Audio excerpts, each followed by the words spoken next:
Good day, folks. Everything new under the sun. This is an emergency preparedness guide that I just spotted at the local library. I don't know that I've seen this before. I know our government, our provincial website, the government website, has had emergency preparedness information on it for many, many years. Standard stuff, get ready for hurricanes, get ready for power outages, 72 hours, that sort of thing. But it's very important and interesting. Again, just that I happened to spot it as I was in there tonight, and it comes on the heels of information that the drones, not only are they testing autonomously piloted drones and their general drone technology, drone swarming potentially, but also the suggestion that there is some sort of sniffer drone action going on as it relates to dirty nuclear bombs, nuclear material of some sort over New Jersey, around New York, and even around a location that Trump has his home in. And it's interesting because there would be a lot of people who would like to cause a lot of trouble for Trump, take him out even. And of course, we have lots of terrorism and people who would like to terrorize the public with such things. It's also a great distraction. Now, there was a video on X where Trump came out and said, you know what, the government knows exactly what this is. They know where the drones are coming from and where they're going. They know exactly what's happening, but they aren't saying. That's basically what Trump said. And he said he's not going basically anywhere near New York at this time. He canceled his travel there. So hot on the heels of that, as I was kind of looking at that news, and we see this emergency preparedness guide. Again, maybe it's been there for months, but I don't recall seeing it before, to be sure. So I want to show you a couple of images here, and I think it's an interesting thing. So this says, are you prepared? If an emergency happens in your community, it may take emergency workers some time to reach you. You should be prepared to take care of yourself and your family for an extended period of time. Now, they don't even say 72 hours here. I don't know that I saw 72 hours or a timeline. Hurricane Fiona went through here, and many people were without power for a couple of weeks. A lot of us were without power for 2-3 days, at least 4 or 5 days even, in the case of some neighbors. All because a whole bunch of trees fell down on power lines, and it took them forever to clean up that mess. But we were absolutely without power. And when you have no power, that means you have no running water because you need a well pump. Or if you're on city water, that city water is going to run out. It's gravity fed, but they're not going to be able to pump water up into the water tower for it to be gravity fed. So you have no heat. You can't take showers. You can't potentially you can't cook food if you have an electric stove. So you need alternatives. Remember, I did that video on the Coleman 2-burner stove using white gas. Those are some key things to remember and to have on hand, to have the ability. You'd be surprised how many of our neighbors didn't have a way to even charge a phone during those multiple days out. After the first day, everybody's fine for the first day. And the second day comes around, okay, now they're starting to worry, and they're starting to look to charge cell phones so they can get internet service and be able to text. And even during that time, by the way, we're going to come across this, but cell phones were even down. Texting itself was even spotty and not particularly available. So they're suggesting here 3 basic steps: know the risks, make a plan, create an emergency kit. Now it says, if you live alone, have any special health considerations, or don't have family members that will be checking up on you, it is important to create a personal support network. It says your support system could consist of neighbors or friends. It is important to have more than one in your support network. And I will expand this to the prepper mindset. You need to have a community of like-minded people around you. A community of like-minded people. What does that mean? It means you need friends in your in your area, your local area, friends close enough that you can walk to their locations. Comms may be down, you may not be able to communicate with them, so you need to actually go physically knock on the door. You need like-minded people because you need people who realize the risks and have hopefully also prepared and may have something that you don't have and you can coordinate with, whether it be for food, for water, for internet access, for example, or for security. Security is a big thing. And by the way, during the pandemic, we had security concerns. People were desperate. There were thieves going around. You need to think about security, and you need like-minded people around you who are have similar abilities, I will say, and have tools to be able to deal with security concerns. And this is why it's important to have like-minded people. If you have neighbors who have no idea what's happening, and they have no preparations, they weren't ready, they didn't have their eyeballs open, they weren't paying attention, even to the most basic stuff given out by the government, which is what I have images of here. Those are people you may not want in your community because they're going to suck you dry of all your resources, all the things you've already prepped. Now, I'm not saying don't help people in need, but it's important to be aware and to keep some powder dry and keep some powder hidden as well. If you have resources, food, whatever it may be, you need to keep secret the location of those things. You don't know who is kind of listening and who is going to tell the next person on. Maybe your neighbor who hasn't prepared goes and tells his neighbor, down the line, and his neighbor is then looking to come and grab what you have, right? So you need a community, and you won't survive any sort of hard economic downturn or World War III without a close-knit community. So, interesting things here. Know the risk, and it talks about various things, what could happen in a local area, ice storms. But there could be other types of risks. Power outages, hazardous material, accidents, acts of terrorism, failures of technology, and major transportation accidents. So you need to think about those things. Terrorist activities, major transportation accidents, lack of grid power for extended periods of time. Staying connected here. Now this is where it gets into, the idea of having your cell phone charged up. That's what it says right there. Having your cell phone charged up. I'm going to see if I can make that bigger there.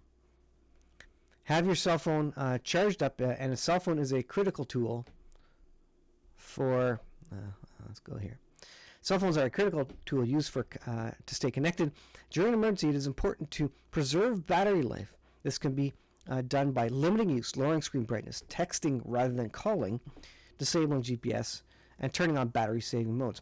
Now, I will tell you during Hurricane Fiona, as an example, cell phone networks were down, spotty at best. Even texting was not particularly working. This is why you need alternate means of communications. You need FRS radios. You can hand it to your neighbors, your community, right? You can't rely on cell phones. For the government here to come out and rely on cell phones and suggest that this is the best way. No, how about say, go out and get a pair of kids' walkie-talkies. Anything is better than nothing. And what did we have during Fiona? We had cell networks that were down. In all the major disasters, cell networks go down. When we had the flooding in North Carolina, South Carolina, wherever, Asheville, around that area, you had cell networks that were down. People had no communications. There were ham radio operators who were handing out handy-talkies or walkie-talkies to people so they could communicate with their neighbors. Cell phones are not a good thing to depend on. So you need alternate radios, that is for sure. This is, so it talks about cell phones, critical evacuations. Authorities will ask you to leave your home when they have reason to believe that you may be in danger. If you are ordered to evacuate, take a grab-and-go kit, it says. Now, this is known in the prepper community as a go bag, and you need a go bag. You need a way to get out of town quickly with what you have. And they're suggesting exactly do that. Now, again, back to emergency kits and go bags that you need. A grab-and-go kit is intended to support one or two people in the event that you have to evacuate your home quickly. This is a smaller kit, and its contents are normally kept in a backpack or easy to transport container. Now you need a vehicle as well. You need to get out of town. You need not only a go bag, but you need a get out of town vehicle, a bug out bag in the prepper community, and a bug out vehicle, or at least have your vehicle's gas tank full, or at least half. Keep it always above half. That's a good kind of thing you can do to always stay prepared, so that you can get out of town. Whether 100 kilometers from your local location, wherever the emergency is happening, you need to get probably multiple hours away from. If you're being evacuated, you probably need to get multiple hours away. Why? Because everybody's going to be using their full gas tank or filling up at the gas station, whoever can get it, and they're going to be driving about 2-3 hours. You probably want to be beyond that because hotels, places to stay are going to fill up. Gas stations are going to run dry as everybody's piling out, and so you need to go beyond that. So a standard full tank will get you about 400 kilometers in Canada, in the metric system, and that would be the same. Whatever a full tank is in the U.S., it's about the same number of miles. What is that? 300 miles, whatever it may be, and expect to use a full tank to get out of town. And I would suggest having jerry cans filled up so that you can fill up your tank if you do need to quickly, or toss a jerry can in the back of the car. And that is a great way for go bag. Now, in the end of this booklet, there's a whole checkbox or checklist of emergency preparedness kits, tools, blankets, whistles, candles, crank or battery-powered radios, first aid kits. And this is all sort of practical advice that you definitely need in this day and age, especially when things like there is talk about terrorist activity and the use of dirty nuclear weapons and nuclear material. These sorts of things happening, and the economy, Canada's government is falling apart. We have a deficit of $60 billion. A deficit isn't the debt, by the way. The debt is far beyond $60 billion. The deficit is simply the amount over and above your budget, which then is going to the debt. So we have huge amount of debt, and these economic systems are going to correct themselves at some point. They always do. 1929 was a massive economic correction. And what happened? Well, people who were prepared, a lot of people were prepared at that time because that was in a time where people still had gardens in their backyards. They still had horses and cattle. They still lived very close to the land, very close to farmers and that sort of thing. There's a very small percentage of us these days that live close to the land or live close to neighbors who have goats and cows and chickens and all these things, and so the food system would not support currently, if the grid goes down, because we rely on mass, bulk slaughter of cows and these massive companies and businesses that do quantity instead of quality. You don't have local butchers hardly anymore, or local farmers with maybe 100 head of cattle. You have these massive farms with 1,000 head of cattle, and these are going to go down because they can't feed and maintain those numbers of animals when the grid goes down, when the economy goes sideways. And by the way, because there's so few of them, all the criminals are going to go attack them and steal them all. Whereas if you have, tens of thousands, even hundreds of thousands of farmers spread across the country like they did in 1929, small scale, you're going to have much less trouble with theft and criminal activity related to those particular family groups and farmers that are kind of doing things on a smaller scale. And so there's a much better chance you're going to be able to get meat and vegetables and other things. So they were just a lot closer to the land and closer to doing what they needed to do at that time to survive. We are much less well off now.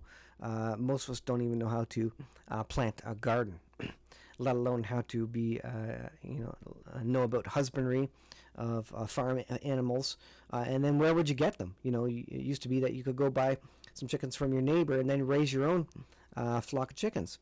Well, not many neighbors have chickens anymore, and when things go sideways, everybody's going to be after them, and there's simply not going to be enough supply for the demand. Everything is turning into a supply-demand issue, supply and demand, and when things go sideways, everybody's going to demand, and there's going to be next to zero supply because there's so few that have any knowledge or have any animals at this point, to be honest. So this is just a warning to you that you need to be prepared. You need to have digital documents and books on how to do small farming, how to do things without technology, how to learn things. You need books to learn from, because we won't have YouTube, we won't have the internet during that period of time. So I'll leave it there, guys. Be prepared. This is an interesting thing, and to come out at such a time as now. Maybe this has been around for a while, I just haven't noticed it. But again, just a kind of a coincidence in this day and age. The drone thing is very possibly nuclear sniffing, and the government, they're not going to tell you because people are going to panic. And they don't want people to panic in the New York area. How many millions of people would that be who would then be clamoring to get out of the city limits? And then how many people in the country would be overwhelmed with people, looking for gas because gas stations would be out of gas? Honestly, it would be Mad Max if they were to reveal that there was a nuclear weapon, or if a nuclear weapon was to go off. So you need to be prepared for several days, even a couple weeks at minimum. And also, not only that, but if you are prepared with food, you need a way to defend that food, because people will realize quickly, oh, maybe they have food, they're doing well. And so you will need to defend that. And there are self-defense laws in Canada.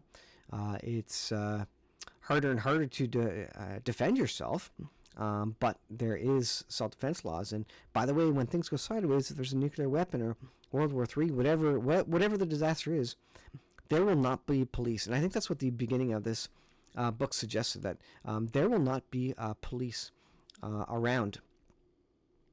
I don't know if it said it here.